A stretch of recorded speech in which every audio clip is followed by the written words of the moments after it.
Ramai pasangan selebriti memilih tarikh 2 hari bulan 5 2025 sebagai saksi mahligai cinta. Antara pasangan popular yang memilih tarikh berkenaan Ika Farhana dan Akhil Rashid, Sufian Suhaimi dan Rania Al-Sadat serta pempengaruh terkenal kahwin dengan kandungan tebuk ngaji.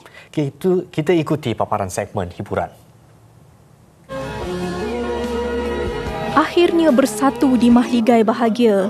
Itulah gambaran tepat bagi pasangan lama menyulam cinta iaitu pelakon berbakat Ika Farhana. Bagai pinang di belah dua, Ika memilih pemain sayap Terengganu Akhil Rashid. Pastinya penampilan anggun mempesona, menjadi tarikan dengan busana putih menjadi pilihan pasangan selondon ini. Majlis akad nikah secara tertutup di Ibu Negara hanya dihadiri oleh keluarga dan kenalan rapat. Siapa sangka tiada angin mahupun ribut, Sufian Suhaimi bergelar suami kepada Rania Al-Sadat.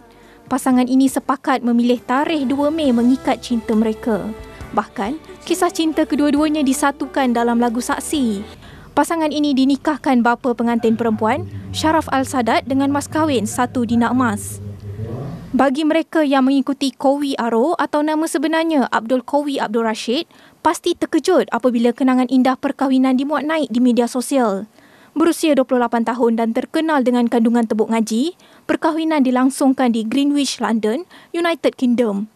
Biodata isterinya turut dirahsiakan dan belum dikongsikan kepada umum. Kepada semua pasangan mempelai ini, tahniah Buletin TV9 ucapkan. Selamat melayari bahtera mahligai yang baru dibina.